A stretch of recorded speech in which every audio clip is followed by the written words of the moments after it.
Hello friends, मैं हूं पूजा और स्वागत है आपका हमारे YouTube channel physics with twins में। तो जैसा कि आपको पता है कि बीएससी फर्स्ट सेमेस्टर के फिजिक्स का यूनिट 5 स्टार्ट किया गया है और एक दो लेक्चर अपलोड भी हो गया। उसी क्रम में आज हमारा एक टॉपिक है, यूनिट 5 का ही एक टॉपिक है न्यूटन लॉ ऑफ मोशन, जो कि बहुत ही ज़्यादा इम्पॉर्टेंट है, बहुत ही ज़्यादा फेमस है, बहुत लोग इसको पूछ देते हैं। और देखिए, ये हम 9th और 11th क्लासेस से पढ़ते आ रहे हैं Newton law of motion, but फिर भी बहुत लोगों को कन्फ्यूज़न होता है कि क्या है। आज के इस लेक्चर में आप सारे कॉन्सेप्ट आपके क्लियर हो जाएंगे कि न्यूटन लॉ ऑफ मोशन क्या होता है, और आपके तीनों लॉ आपके क्या हो जाएंगे, टिप्स पे हो जाएंगे। कोई भी पूछेगा तो आप उसको बता सकते हैं। तो चलिए लेक्चर को स्टार्ट करते हैं बिना देरी किए और समझते हैं न्यूटन लॉ ऑफ मोशन को। ठीक है, तो देखिए न्यूटन जी ने हमें क्या किया था, मोशन पे 3 लॉ दिया था। ठीक है, क्या 3 लॉ दिया था देखते हैं, जिसे कहते हैं फर्स्ट, कहते हैं न्यूटन का first law, Newton's first law of motion. ठीक है, Newton first law of motion, and ऐसे ही न्यूटन ने क्या दिया है, सेकेंड लॉ ऑफ मोशन। ठीक है, Newton second law of motion, and third क्या है, Newton third law of motion. यानी कि न्यूटन जी ने हमें क्या दिया है, 3 लॉ दिया है, जो कि बहुत ही फेमस है एंड बहुत इंपॉर्टेंट है। बारी बारी न्यूटन के फर्स्ट लॉ को पढ़ेंगे, फिर सेकेंड लॉ को पढ़ेंगे और फिर थर्ड लॉ को पढ़ेंगे। ठीक है, तो सबसे पहले चलिए समझते हैं Newton first law of motion क्या होता है। Newton first law of motion क्या कहता है, इसको भी समझेंगे। तो देखिए, Newton first law of motion कहता है कि यदि किसी बॉडी पर लगने वाला force, net force net force zero हो, मतलब यानी कि उस बॉडी पे, कोई बॉडी है मान लीजिए, उस बॉडी पे फोर्स बहुत हो सके, मल्टीपल फोर्स लग रहे हो, F1 F2 F3, बट सबको जोड़ दे, यानी कि जो नेट फोर्स हो वो क्या हो, जीरो हो। यदि किसी बॉडी पे लगने वाला नेट फोर्स जीरो हो, तो उस पे लगने वाला जो एक्सक्लेशन होगा, नेट एक्सक्लेशन होगा, वो भी जीरो होगा, और वो बॉडी का जो पोजीशन होगा वो चेंज नहीं होगा। मतलब चेंज नहीं होगा, इसकी स्थिति चेंज नहीं होगी, मतलब वो जैसा है वो वैसा ही रहेगा। अगर किसी बॉडी पे लगने वाला नेट फोर्स अगर जीरो हो, तो नेट एक्सक्लेशन भी क्या होगा, जीरो होगा, और वो बॉडी जैसा है वैसा ही रहेगा, उसकी स्थिति में चेंज नहीं आएगा। इसका मतलब क्या है, इसका मतलब अगर यही है कि अगर कोई बॉडी रेस्ट पे है तो वो रेस्ट पर ही रहेगी। ठीक है, और अगर कोई बॉडी मोशन में है तो वो बॉडी मोशन में ही रहेगी। ये क्या कहता है न्यूटन का फर्स्ट लॉ, कि अगर किसी बॉडी पे लगने वाला नेट फोर्स जीरो हो, तो उसका नेट एक्सक्रेशन भी जीरो होगा, और उसकी जो स्थिति में है वो कोई चेंज नहीं होगा। यानी कि अगर रेस्ट पे है तो रेस्ट पे रहेगा, अगर वो बॉडी मोशन पे है तो वो क्या रहेगा, मोशन में ही रहेगा, विथ कांस्टेंट वेलोसिटी। ठीक है, विथ कांस्टेंट वेलोसिटी मतलब क्या, विथ कांस्टेंट वेलोसिटी मतलब यही कि अगर कोई बॉडी मोशन में है तो कुछ उसका स्पीड होगा और उसकी डायरेक्शन कुछ होगी, तो ना उसका स्पीड चेंज नहीं होगा, एक इक्वल स्पीड से वो क्या होगा, अगर वो मोशन कर रहा है तो वो हमेशा मोशन ही करता रह जाएगा इनफाइनाइट टाइम तक, अगर उस पर फोर्स हमने कोई अप्लाई नहीं किया है तो, विथ कांस्टेंट वेलोसिटी। यानी कि अगर कोई बॉडी मोशन में है तो वो मोशन ही करती रह जाएगी विथ कांस्टेंट वेलोसिटी, अगर उस पर हमने नेट फोर्स क्या किया है, जीरो है, उस पर लगने वाला फोर्स जीरो है। तो अगर वो रेस्ट में है वो बॉडी, तो रेस्ट पर ही रहेगा, अगर वो मोशन में है तो मोशन में ही करता रह जाएगा विथ कांस्टेंट वेलोसिटी। यानी कि स्पीड और डायरेक्शन भी उसका बदलेगा नहीं, स्पीड कम ज़्यादा नहीं होगा, और ना ही उसका डायरेक्शन चेंज होगा। तो अगर बाई चांस इसी को हिंदी में लिखना रहा तो आप ऐसे लिख सकते हैं कि यदि कोई वस्तु विरामावस्था में है तो वो विरामावस्था में ही रहेगी, और यदि कोई बॉडी मोशन में यानी गति की अवस्था में, तो गति की अवस्था में ही रहेगी जब तक उस पर कोई बाह्य फोर्स नहीं लगाया जाए। यानी कि न्यूटन जी ये कहते हैं कि इस पूरे स्पेस में पूरे स्पेस में जो जैसा है वो वैसा ही रहेगा। मतलब कोई अगर कांस्टेंट वेलोसिटी से चल रहा है तो कांस्टेंट वेलोसिटी से वो चलता ही रहेगा, कोई खड़ा है तो खड़ा ही रहेगा, कोई मतलब रेस्ट पे है तो रेस्ट पे ही रहेगा, अगर उस पे कोई एक्सटर्नल फोर्स नहीं लगाया जाए।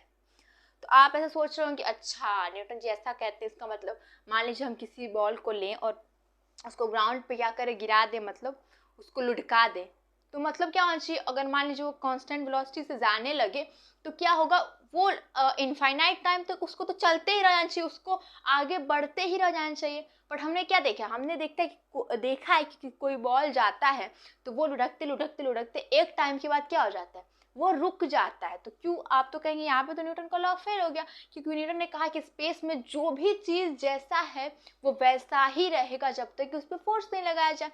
तो हमने तो उस पर कोई फोर्स नहीं लगाया, उसको क्या किया, बस लुढ़का दिया, तो उसको चलते रहना चाहिए। क्यों रुक गया है वो बॉल, कोई बॉल है उसको ग्राउंड पे अगर हम लुढ़का रहे हैं तो उसको लुढ़कते रहना चाहिए, ये क्यों इतनी दूर जाके रुक गया है, क्यों, क्योंकि यहाँ पे हमने एक एक्सटर्नल फोर्स यहाँ पे अप्लाई हुआ है इस बॉल पे। क्या फोर्स अप्लाई हुआ, ये जो जमीन है, ये जो अर्थ है उसके द्वारा जो जमीन है उस पे इस बॉल पे क्या फ्रिक्शन फोर्स लगेगा, यानी कि घर्षण बल लगेगा, जिसके कारण वो बॉल क्या होगी, आगे जाके रुक जाएगी। ठीक है, यानी कि हमने आप एक फोर्स लग गया तब जाके वो रुकी है, अदरवाइज न्यूटन के लॉ के अकॉर्डिंग क्या उसे चलते ही रह जाना चाहिए। यानी कि आप साफ साफ ये कह सकते हैं कि न्यूटन जी यही कहते हैं कि जो बॉडी रेस्ट पे है वो रेस्ट पे ही रहेगी, जो बॉडी मोशन में है तो वो मोशन में ही रहेगी विथ कांस्टेंट वेलोसिटी, जब तक उस पे हमने अगर कोई बाह्य फोर्स नहीं लगाया है। या उल्टा भी इसका कह सकते हैं कि अगर किसी बॉडी पे लगने वाला नेट फोर्स जीरो हो तो नेट एक्सक्लेशन भी जीरो होगा, तो उस बॉडी की स्थिति में चेंज नहीं होगा, जो जैसा है वो वैसा ही रहेगा। ठीक है, और हिंदी में भी आप, अगर मैंने जो हिंदी में बोला, अगर आपको हिंदी में लिखना है तो आप हिंदी में लिख सकते हैं। चलिए थोड़ा सा इसको इंग्लिश में भी लिख लेते हैं कि मतलब न्यूटन का फर्स्ट लॉ क्या कहता है। तो चलिए क्या कर लेते हैं, इसको कर लेते हैं इरेज, तो हमारा डस्ट। तो चलिए देखिए न्यूटन फर्स्ट लॉ हमने लिख लिया, यहाँ से आप देखिए आप इसका डेफिनेशन लिख सकते हैं। एन ऑब्जेक्ट एट रेस्ट, यदि कोई ऑब्जेक्ट रेस्ट पे है तो रिमेन्स एट रेस्ट, वो रेस्ट पर ही रहेगी। और अगर कोई ऑब्जेक्ट मोशन में है तो रिमेन्स इन मोशन, वो मोशन में ही रहेगी एट कांस्टेंट वेलोसिटी, जो मोशन में होगा वो कांस्टेंट वेलोसिटी से होगा। ठीक है, अनलेस एक्टेड बाय ए नेट एक्सटर्नल फोर्स, यानी कि अगर हमने बाह्य बल नहीं लगाया है तो जो वस्तु विरामावस्था में है वो विरामावस्था में ही रहेगी, और जो वस्तु गति की अवस्था में ही गति की अवस्था में ही रहेगी, अगर हमने एक्सटर्नल बाह्य फोर्स नहीं लगाया है। तो यही कहते हैं न्यूटन जी, और यही है न्यूटन का फर्स्ट लॉ, और इसे लॉ ऑफ इनर्शिया भी कहते हैं। इसे क्या कहते हैं, लॉ ऑफ इनर्शिया भी कहते हैं, यानी कि जड़त्व का नियम भी कहते हैं। ठीक है, यानी कि यहाँ पे आप मैथमेटिकली हमने लिखा है कि if F net is equal to zero then A net is equal to zero, तब चेंज क्या होगा उस बॉडी में, जो उसके मतलब स्थिति में चेंज नहीं होगा। तो ठीक है, न्यूटन का फर्स्ट लॉ हो गया। अब हम समझेंगे न्यूटन का सेकेंड लॉ। तो चलिए न्यूटन का सेकेंड लॉ भी देख लेते हैं कि न्यूटन का सेकेंड लॉ क्या कहता है, और न्यूटन जी क्या कहते हैं। देखिए बहुत ही इजी अगर आपने कॉन्सेप्ट को समझ लिया तो कुछ नहीं है, न्यूटन का लॉ आप आराम से समझ लेंगे। देखिए न्यूटन का सेकेंड लॉ क्या कहता है कि rate of change in momentum is directly proportional to force. क्या आपको नहीं समझ में आया, मैंने क्या कहा कि न्यूटन का सेकेंड लॉ यानी कि क्या कहता है कि rate of change in momentum is directly proportional to, क्या कह रहा है कि फोर्स। ठीक है, ये क्या कहता है न्यूटन का second law. Rate of change in momentum, यानी कि मोमेंटम क्या होता है, मोमेंटम को हम p से डिनोट करते हैं, यानी कि संवेग, और p इज इक्वल टू क्या होता है mv, m क्या है द्रव्यमान, और v क्या है वेलोसिटी। बहुत ही इजी, क्या है, rate of change in momentum is directly proportional to f, और मोमेंटम मतलब क्या होता है p, यानी कि संवेग, और जो कि mv होता है, और m द्रव्यमान, और v क्या होता है वेलोसिटी। तो यहाँ पर क्या है, rate of change in momentum मतलब कह रहा है कि डेल्टा p, यानी कि मोमेंटम में चेंज अपान डेल्टा t, यानी कि rate of change in momentum is directly proportional to f। ये क्या कहते हैं, न्यूटन जी कहते हैं। तो अगर इसको सॉल्व करें तो यहाँ पे अगर प्रोपोर्शनल कांस्टेंट हटेगा तो ये हो जाएगा के एंड यहाँ पे हो जाएगा delta P upon delta T and F is equal to हो जाएगा के की वैल्यू 1 हो जाती है तो delta P upon delta T. ये क्या है न्यूटन का सेकेंड लॉ, एग्जैक्टली ये है न्यूटन का सेकेंड लॉ। बट बहुत लोग क्या कहते हैं न्यूटन का सेकेंड लॉ आप देख पूछेंगे किसी से तो बहुत लोग ये कहते हैं कि F is equal to M में ये है न्यूटन का सेकेंड लॉ। देखिए ये न्यूटन का एग्जैक्टली सेकेंड लॉ ये नहीं होता है, न्यूटन का सेकेंड लॉ ये होता है rate of change in momentum is directly proportional to क्या होता है एफ होता है, is directly proportional to F. ये होता है क्या न्यूटन का सेकेंड लॉ। पर बहुत लोग ये कहते हैं ये एक देखिए ये एक इसकी कंडीशन है, मतलब इसको सॉल्व करेंगे और एक कंडीशन में रख के तो ये आपका आ जाएगा। तो ये बहुत लोग कहते हैं कि ये है बट ये नहीं होता है, ये एक कंडीशन होता है, इसको आप याद कर लीजिए। अगर आप नहीं जानते हैं तो आज से ये बात अपने दिमाग में फिट कर लीजिए कि ये होता है न्यूटन का एग्जैक्टली सेकेंड लॉ। ये क्या होता है इसकी एक कंडीशन है F is equal to M में। हम देखेंगे कि पेपर में आपसे पूछ देता है कि ये प्रूफ करने के लिए पूछ देता है तो आप कैसे इसको प्रूफ करेंगे और वो क्या कंडीशन है जिसके बाद जिसमें कंडीशन को फुलफिल करने पे ये आ जाता है उसको चलिए देखते हैं।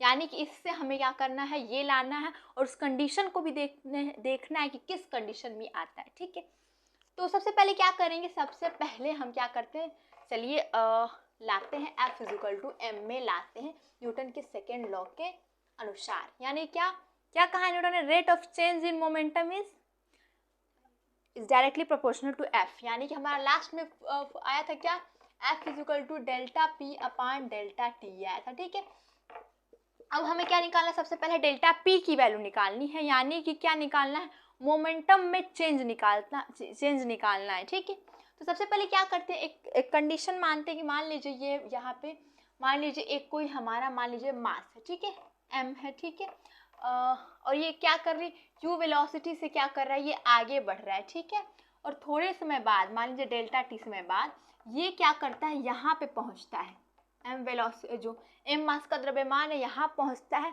और इस टाइम पे इसका क्या होता है वेलोसिटी मान लीजिए v हो गया है।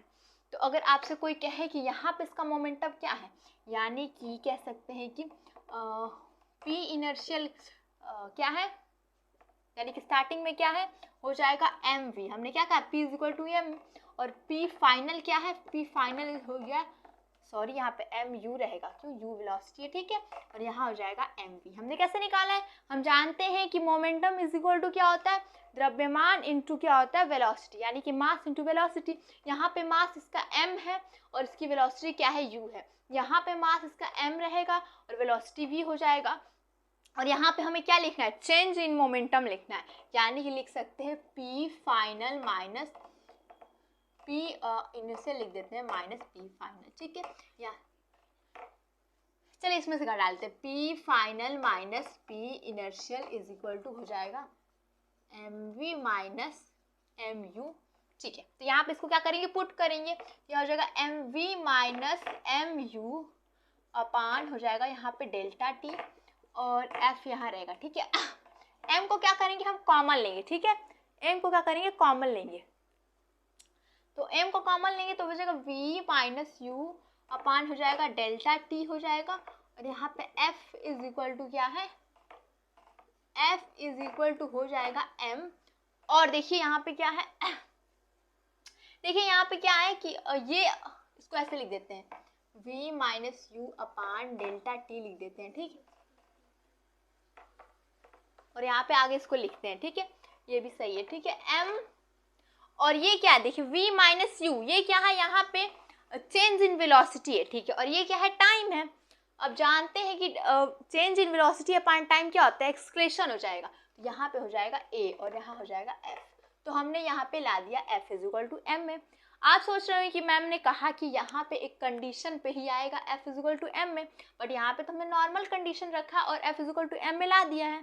तो देखिए यहाँ पे नॉर्मल कंडीशन नहीं रखा था हमने क्या रखा था हमने रखा था क्या यहाँ पे एक m द्रव्यमान लिखा था और u था एंड ये डेल्टा t समय बाद यहाँ पे पहुँचा और यहाँ हो गया m द्रव्यमान का v। देखिए हमने क्या किया हमने ये तो देखा है कि इसका जो वेलोसिटी यहाँ पे u है और थोड़े समय बाद इसकी वेलोसिटी क्या हो जा रही है v हो जा रही है बट हमने एक चीज़ यहाँ पे कांस्टेंट रखा है क्या m, यानी कि द्रव्यमान हमने क्या रखा है, कांस्टेंट, यानी कि यहाँ पर भी इसका द्रव्यमान हमने m रखा है और यहाँ पर भी इसका मास हमने m रखा है, यानी कि यहाँ से यहाँ में जाने पर इसके मास में हमने कांस्टेंट रखा है इसके मास को।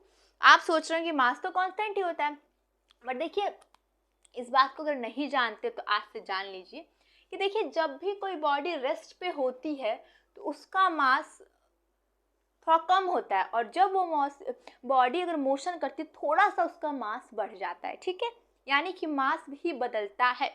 आप सोच रहे हो कि ये तो हमने रियल लाइफ में कभी फील नहीं किया कि मास क्या होता है, बदलता है, इसलिए हमने फील नहीं किया है क्योंकि क्या होता है, फॉर्मूला होता है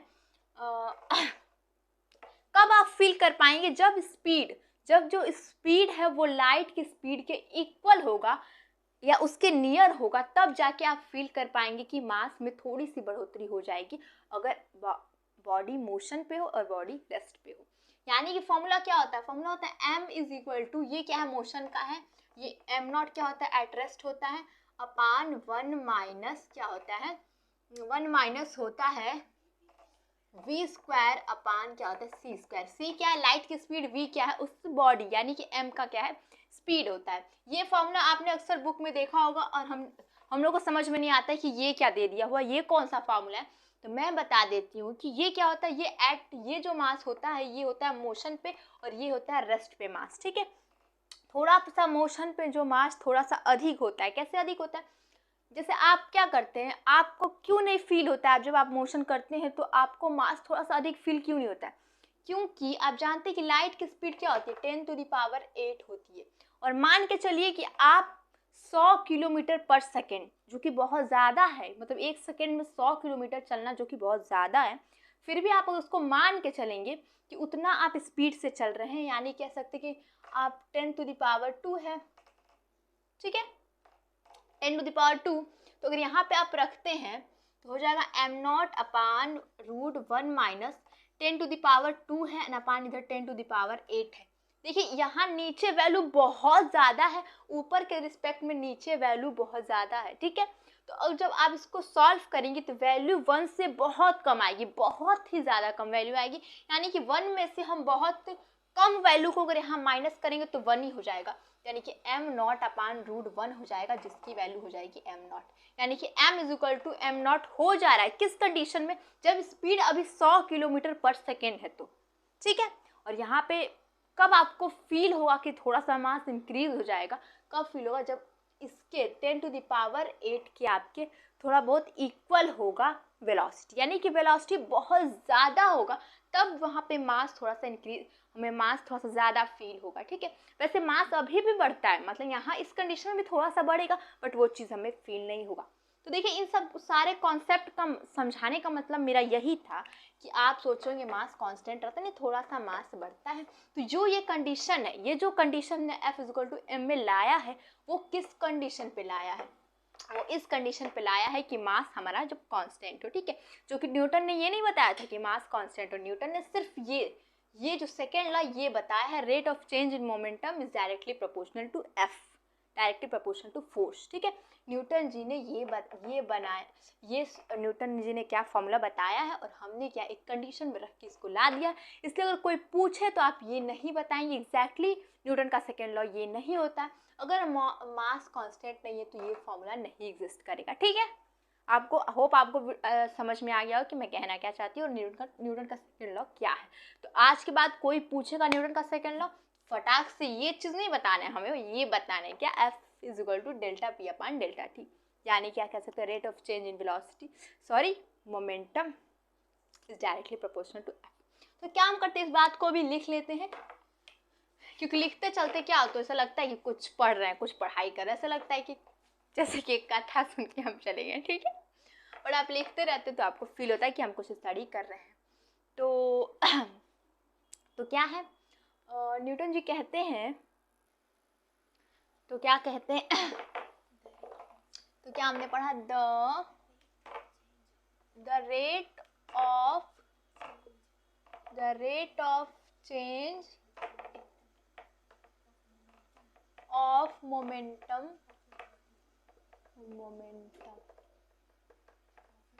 of a body is directly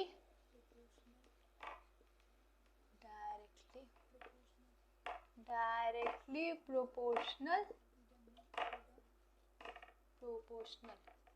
क्या हो रहा है to the net external force acting on body। यानी ये क्या है, F इज इक्वल टू, आप लिख सकते हैं डेल्टा P अपान डेल्टा T, ठीक है, ये लिख सकते हैं। और देखिए मोमेंटम बहुत ज़्यादा कम हो और टाइम भी बहुत ज़्यादा कम हो तो आप ऐसे भी लिख सकते हैं, ठीक है। ठीक है, हो गया। देखिए यहाँ पे F क्या है, F क्या है, फोर्स है, ठीक है, फोर्स एक्टिंग ऑन बॉडी, ठीक है। और dp क्या है, चेंज इन मोमेंटम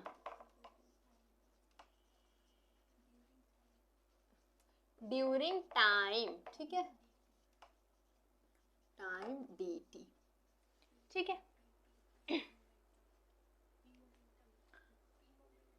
P क्या है, मोमेंटम है, ठीक है। तो यहाँ पे हमने क्या न्यूटन का सेकेंड लॉ पढ़ लिया। अब पढ़ेंगे न्यूटन का थर्ड लॉ, जो कि बहुत ही मज़ेदार है और अक्सर हम इसका एग्जाम्पल भी रियल लाइफ में देते रहते हैं, कहीं भी कुछ भी हो जाए। देखिए एक्शन रिएक्शन का यहाँ पे रूल हो रहा है, न्यूटन का थर्ड लॉ एग्जिस्ट कर रहा है। बहुत लोग अपने आम बोलचाल की भाषा में भी कह देते हैं, जैसे कि मान लीजिए कोई किसी को थप्पड़ मार देता है, फिर उसका रिएक्शन आता है कि वो भी उल्टा थप्पड़ मार देता है, तो हम कहते हैं कि देखिए यहाँ पे न्यूटन का थर्ड लॉ लग रहा है, क्या, एक्शन रिएक्शन का, यानी कि एक ने मारा तो दूसरा ने भी मार दिया। लेकिन वो देखिए बस कहावत की बातें, कहने की बातें हैं, वो न्यूटन का क्या होता है, थर्ड लॉ नहीं होता है। कैसे नहीं होता है न्यूटन का थर्ड लॉ? अक्सर देखिए न्यूटन का थर्ड लॉ आप 9th एंड 11th क्लासेस में क्या पढ़ते हैं कि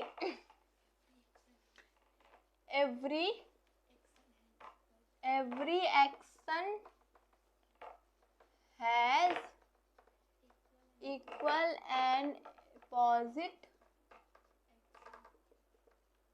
action, ठीक है।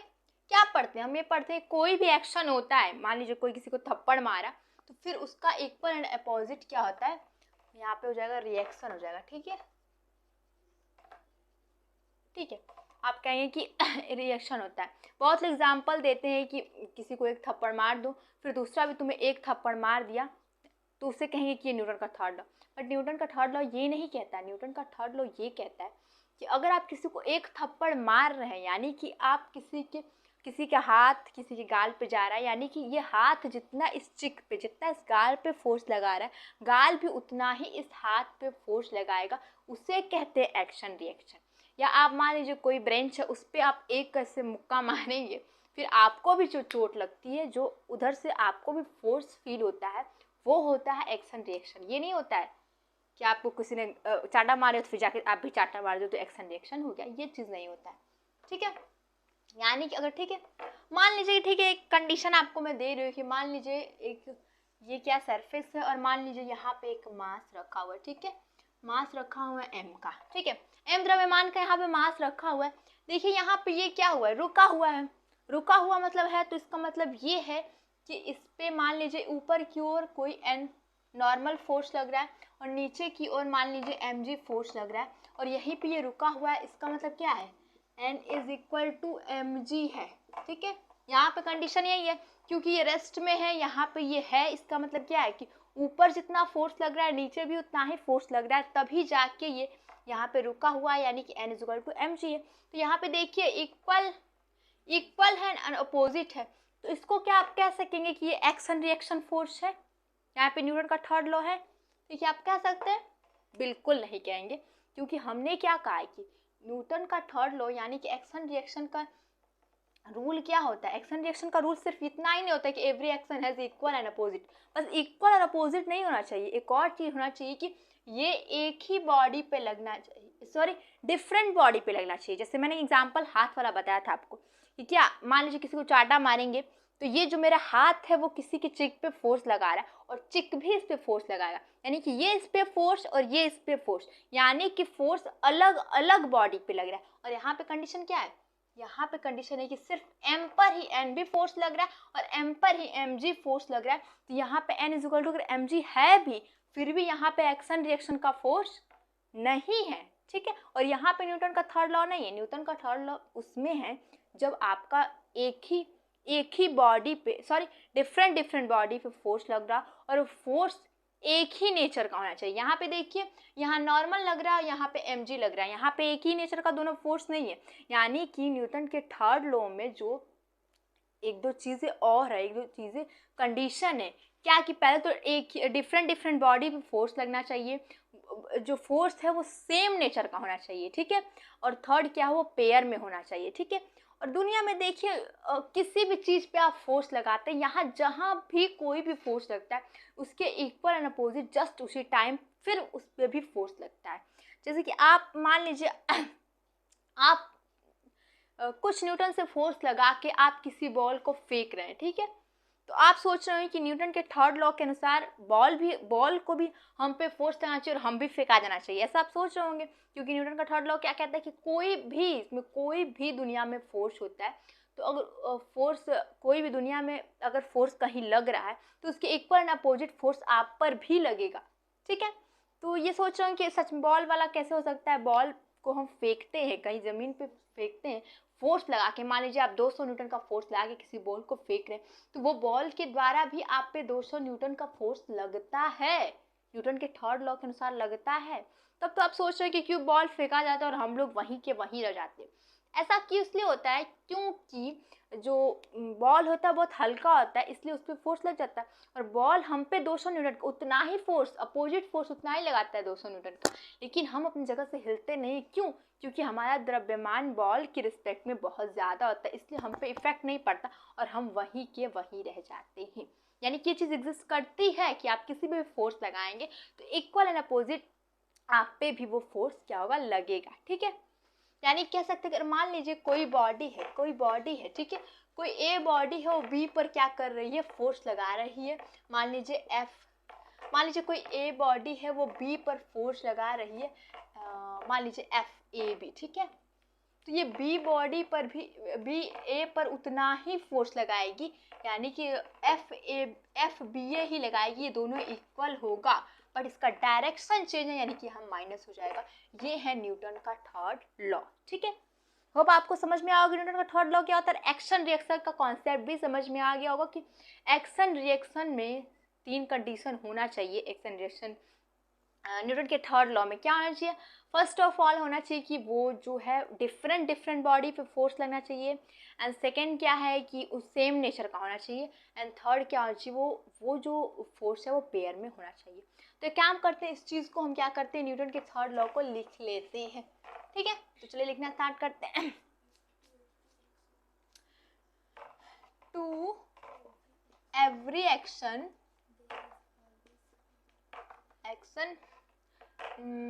there is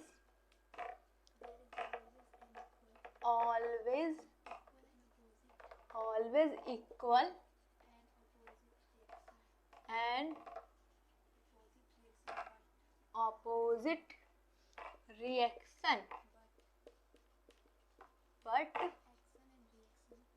action and reaction applied on different body। कह सकते हैं कि F A B is equal to minus of F B A, ठीक है। न्यूटन का थर्ड लॉ क्या कहता है, न्यूटन का थर्ड लॉ कहता है कि कोई भी एक्शन करेंगे उसका रिएक्शन क्या आएगा, हमेशा रिएक्शन आएगा जो कि इक्वल भी होगा, अपोजिट भी होगा, और इतना ही पे बात खत्म नहीं होती है, एक ये भी कर डिफरेंट बॉडी पे वो फोर्स लगना चाहिए, ठीक है। यानी कि जैसे कि हमने एग्जाम्पल बताया था कि हाथ और चिक वाला, ठीक है, डिफरेंट बॉडी पे। यहाँ पे हमने एक कंडीशन बताया था, ऐसे वाला यहाँ पे एन लग रहा था, यहाँ पे एम जी लग रहा था, और n is equal to mg था, तो वो चीज़ नहीं होगा। क्यों नहीं होगा? क्योंकि ये इसी बॉडी पर n भी लग रहा था, mg भी लग रहा था, तो यहाँ पे एक्शन रिएक्शन का फोर्स नहीं होगा। यहाँ पे एक्शन रिएक्शन का फोर्स होगा, बट n और mg को नहीं कहेंगे कि दोनों आपस में एक्शन रिएक्शन का फोर्स है, ठीक है। यहाँ पे ये कंडीशन होगा कि यहाँ पे अगर ये है तो अगर mg नीचे लग रहा होगा इस बॉडी पर, इस सरफेस के द्वारा अगर mg नीचे लग रहा होगा तो इस बॉडी के द्वारा भी सरफेस पर mg ही लगेगा, ठीक है। ये कहते हैं एक्शन रिएक्शन का फोर्स, ठीक है। तो होप आपको समझ में आओगे कि एक्शन रिएक्शन क्या होता है, और कंडीशन क्या होना चाहिए कि डिफरेंट बॉडी पे लगना चाहिए, और एक ही होना चाहिए कि सेम नेचर का होना चाहिए, ठीक है। ये नहीं कि एक नॉर्मल हो और एक mg हो, ऐसा नहीं होना चाहिए, सेम नेचर का होना चाहिए, ठीक है। और एक चीज़ क्या है, डिफरेंट होना चाहिए, डिफरेंट बॉडी पे लगना चाहिए। तो होप आपको अच्छे से समझ में आ गया होगा कि न्यूटन का first law, second law and third law क्या होता है, ठीक है। अब तक आपको नहीं समझ में आया होगा, बट आज के लेक्चर में मैं पूरा विश्वास करती हूँ कि आपको समझ में आ गया होगा, ठीक है। तो होप आपको वीडियो अच्छी लगी तो वीडियो को लाइक कीजिए, चैनल को सब्सक्राइब कीजिए एंड शेयर कीजिए, और कमेंट करना बिल्कुल भी मत भूलिए, क्योंकि कमेंट करते हैं तो उससे क्या होता है, हमें मोटिवेशन मिलता है और हम आपके लिए ज़रूर और बेहतर कर पाएंगे, ठीक है। देखिए यहाँ पे हमने छोटा सा डेफिनेशन बता दिया, आपको कॉन्सेप्ट क्लियर समझा दिया, बट एग्जाम में हम अगर अच्छे से लिखना है तो उसके लिए आप टेलीग्राम चैनल से हमारा जुड़ जाइए, क्योंकि वहाँ पे मैं क्या करती हूँ, नोट्स हाथों से लिखा हुआ प्रोवाइड करती हूँ, वो भी लेक्चर वाइज प्रोवाइड करा देती हूँ, जिससे आपको ये कॉन्सेप्ट क्लियर हो जाए कि एग्ज़ाम में हमें कैसे लिख के आना है, ठीक है। क्योंकि एग्ज़ाम में तो लिखने के बेस पे ही क्या हमें नंबर मिलते हैं, वहाँ पे तो हमें समझाने का कॉन्सेप्ट नहीं होता है, वहाँ पे लिखने का कॉन्सेप्ट होता है, लिखेंगे तो आपको नंबर मिलेगा। तो आप जानना चाहते हैं कि कैसे लिखे एग्ज़ाम में बेहतर अंक पाने के लिए, तो बिल्कुल ज़रूर से ज़रूर, नहीं जुड़े तो जल्दी से जुड़ जाइए हमारे टेलीग्राम चैनल से, जिसका लिंक हमने क्या डिस्क्रिप्शन बॉक्स में दे दिया है।